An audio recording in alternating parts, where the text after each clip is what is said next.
झारखंड के रांची में आज 13 नए मामले आने के बाद रांची के बॉर्डर को सील कर दिया है। और झारखंड में क्या स्थिति है कोरोना की, इस पर बात करने के लिए झारखंड के मुख्यमंत्री हेमंत सोरेन हमारे साथ जुड़ रहे हैं। सर, सबसे पहले रांची की क्या स्थिति है? आज आपने पूरे रांची के बॉर्डर को सील किया है। देखिए, आज जो सीन आया है, आज थोड़ा सा और भी रांची का दायरा बढ़ा है और थोड़ा धीरे धीरे हम लगता है अब आंकड़े में भी इजाफा हो रहा है। इस वजह से आज हम लोगों ने एहतियातन पर अपने जिला बल के साथ साथ सीआरपीएफ को भी रांची के कंटोनमेंट एरिया में डिप्लॉय करने का निर्देश दिया है ताकि ये चीज़ें रांची से बाहर ना जाए। तो क्या इसकी वजह क्या बता रहे हैं आप क्या मानते हैं इसकी वजह क्या होगी? देखिए, यहाँ पर सबसे पहले रांची में ही एक हिंदपीढ़ी जगह है जी, जहां जहाँ हमें पहला कोरोना इफेक्टेड पेशेंट मिला था। एक महिला थी जो मलेशिया से आई थी और उसके बाद धीरे धीरे जो अधिकतम संख्या है उसी क्षेत्र से ही है।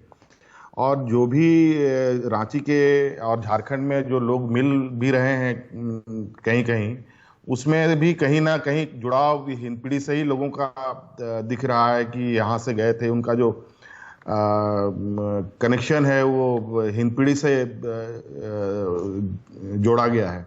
और इसको लेकर के हम लोगों ने अब हिंदपीढ़ी के साथ साथ पूरे रांची को ही पूरी तरीके से लॉकडाउन किया है और उसको स्ट्रांगली अब इसमें जांच करने का हमने डायरेक्शन दिया है ताकि अधिक से अधिक लोगों की पहचान हो सके। लॉकडाउन पे आपकी क्या राय है सर? 3 तारीख के बाद बढ़ना चाहिए या आप चाहेंगे कि चरणबद्ध तरीके से खोला जाए? क्या राय है आपकी? देखिए भारती जी, इसमें तो जो स्थिति है, अब तो 3 तारीख के बाद केंद्र सरकार क्या निर्णय लेगी, हम तो लगातार केंद्र सरकार के दिशा निर्देश के साथ ही आगे बढ़ रहे हैं, उनके निर्देशों का पालन कर रहे हैं। लेकिन पता नहीं, ना जाने क्यों अभी ऐसा लॉकडाउन के दौरान कई चीज़ें देखने को मिला जो कई राज्यों ने अपने अपने तरीके से लोगों को, छात्रों को अपने अपने राज्यों में लाया है। और ये मुझे लगता है जो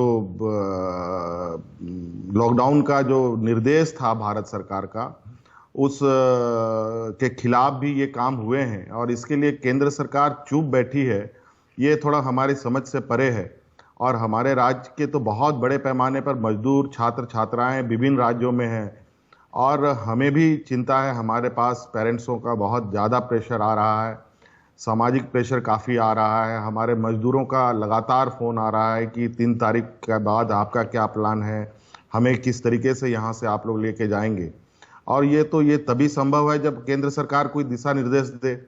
और इसको लेकर के बड़ा हम संकोच में है कि आगे हम लोग, मुझे तो लगता है कि केंद्र सरकार का दिशा निर्देश को पालन करना राज्य के लिए ही नुकसान हो रहा है, क्योंकि अब कई राज्य अपने छात्र छात्राओं को अपने घर लेके जा रहे हैं। अंतर राज्य जो मूवमेंट है जिस पर पूरी तरीके से पाबंदी है, उसके बावजूद ये काम हो रहा है। और लेकिन ये सब तो बीजेपी रूल्ड स्टेट्स कर रहा है। जैसे गुजरात अपने छात्रों को ले आया है, यूपी ले आया है, मध्य प्रदेश ले आया, ये सब तो उनके ही राज्य हैं जो जहां के बीजेपी के मुख्यमंत्री हैं।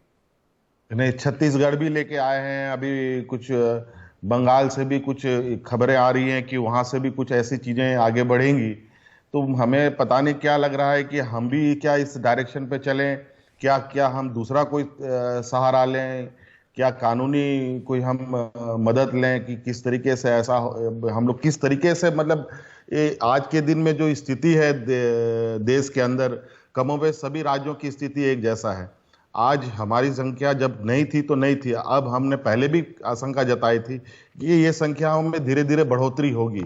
और आज हम संख्या बल से घबरा नहीं रहे हैं, बल्कि हम संख्या बल अधिक आने से सुरक्षित होंगे। मेरा ये मानना है कि हम जितना अधिक से अधिक लोगों को पहचान कर पाएं ताकि हम उनको उस समूह से अलग रह करके उनके लिए उचित व्यवस्था के साथ उनकी इलाज की जा सके और उनको बेहतर किया जा सके। केंद्र से कितनी मदद मिल रही है? पंजाब के मुख्यमंत्री ने कहा कि केवल 75 करोड़ रुपया उनको दिया गया कोरोना से के लिए, जो कि काफी कम है। राज्य सरकार चाहते हैं कि जीएसटी का एरियर सबसे पहले मिले। आप क्या चाहते हैं? देखिए, आर्थिक रूप से तो हमें सहायता चाहिए ही चाहिए, और जो हमारा जो सालाना जो हमें मंथली जो हमें केंद्र सरकार से उपलब्ध होता है वो भी हमारे पास आया है। और लेकिन उसमें थोड़ा फर्क है, जो हर साल हर महीने हमें 1700-1800 करोड़ रुपए के लगभग आता है, तो इस बार 1500 करोड़ रुपए की लगभग आई है। 200-400 करोड़ रुपए की कमी है, उसमें भी आई है। तो चलिए, जो भी आज की आपदा की स्थिति में जो हमें प्राप्त है, ऐसा नहीं है कि केंद्र सरकार कोई सहयोग नहीं कर रही है। और जीएसटी का जो हमारा हिस्सेदारी है वो अभी नहीं मिल पाया है, वो भी हम डिमांड कर रहे हैं। और बहुत जो अभी मेरा मुख्य उद्देश्य है, जो मेरा मुख्य लक्ष्य है, जिस क्षेत्र में हम काम कर रहे हैं, एक सामाजिक सुरक्षा पर, एक स्वास्थ्य सेवा पर। सामाजिक सुरक्षा को लेकर तो हम तो पूरी तरीके से इंतजाम हमने अपने राज्य में कर रखा है, और अब स्वास्थ्य सेवा को लेकर के थोड़ी चिंताएं हमारी है जरूर, कि जिस तरीके से लोग संक्रमित हो रहे हैं, जिस तरीके से लोगों की संख्याएं बढ़ रही है, उसमें हमें संसाधनों की आवश्यकता पड़ेगी, लेबोरेटरीज की आवश्यकता पड़ेगी। उसके अलावा जब आने वाला समय में जिस तरीके से दूसरा लॉकडाउन में कुछ चीज़ों को रियायती दी गई है, उन क्षेत्रों को खोलने का, जो ग्रामीण क्षेत्रों को खोलने का, ग्रामीण क्षेत्र के उद्योगों को खोलने का, और उसमें लोगों को रोजगार देने का, वो एक चुनौती हमारे सामने खड़ी हो रही है, जिसको लेकर के हम लोग आगे तैयारी कर रहे हैं। लगभग 1-2 दिन में हम लोग कुछ स्ट्रांगली प्रोग्राम तैयार करेंगे जो यहाँ पर लोगों को रोजगार उपलब्ध करा पाए, ताकि वो अपना भरण पोषण कर पाए। एक अंतिम का सवाल है सर, कि क्या आर्थिक रूप से क्या चाहते हैं, कि मतलब कैसे आमदनी आप बढ़ाएंगे? इतनी बड़ी समस्या है, आपको मजदूर आपके फंसे हुए हैं, आपको लोगों को खाना भी खिलाना है, और केंद्र से उतनी मदद नहीं मिल रही है। तो आप लॉकडाउन के बाद क्या क्या चीज ओपन करने के लिए सबसे पहले पहल करेंगे, जिससे कि आमदनी बढ़े स्टेट की? देखिए भारती जी, हमारी पूरी डिपेंडेंसी लगभग भारत सरकार पर है। आज हमारे भारत सरकार के बिना सहयोग की हमारी लगभग राज्य की व्यवस्थाएं नहीं के बराबर चल सकती है। और जीएसटी लगने के बाद लगभग राज्यों की रीढ़ की हड्डी खत्म हो चुकी है। हमारे पास संसाधन जुटाने के लिए एक बहुत ही सीमित संसाधन है, और वो भी आज इस लॉकडाउन में बंद सारे हुए पड़े हैं। चाहे वो रेवेन्यू की बात हो, चाहे एक्साइज की बात हो, चाहे ये जीएसटी लगा करके जो जीएसटी के माध्यम से पेट्रोलियम पदार्थ वगैरह में हमें जो कलेक्शन करने का ये मिलता है, वो भी बंद है। कुल मिलाकर के अब तो हमारा जो थोड़ी बहुत भी अपनी क्षमता थी वो भी अब खत्म है। अब लगभग 100% डिपेंडेंसी हमारी केंद्र सरकार पर ही है। इसलिए हम केंद्र सरकार के, चूंकि प्रधानमंत्री जी के साथ हमारा कन्वर्सेशन हुआ भी है, टेलीफोनिक भी हुआ है, हम लोग वीडियो कॉन्फ्रेंसिंग से भी किए हैं, और उसमें हमने उनसे पैकेज का कोई आग्रह नहीं किया है, बल्कि राज्य की आदिवासी, दलित, पिछड़ा क्षेत्र का पूरा बेहतर तरीके से दृश्य रखा है। और मुझे लगता है कि देश के प्रधानमंत्री जी को ऐसे पिछड़े राज्य के बारे में बताने की आवश्यकता नहीं है। और चूंकि कुछ भेदभाव भी हम कभी कभी लगता है, ऐसा हमें महसूस होता है। दिल्ली में जो नियम बनाने, कानून बनाने वाले लोग हैं, किस आधार पर कानून बनाते हैं ये हमें समझ में नहीं आता।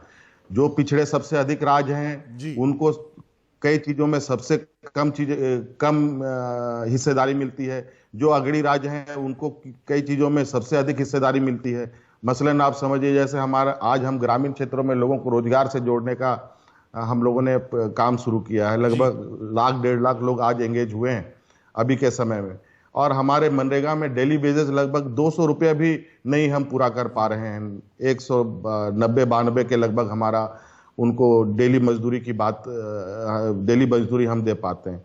और आज जो लोग बाहर प्रवासी हमारे मजदूर हैं, वो प्रतिदिन 1000 रुपये दूसरे राज्यों में कमाते हैं। ये एक, और जबकि दूसरे राज्य हरियाणा हो, गोवा हो, केरल हो, इन सब जगहों पर आप देखेंगे कि 300 से अधिक उनको मनरेगा में डेली वेजेस का ये मिलता है।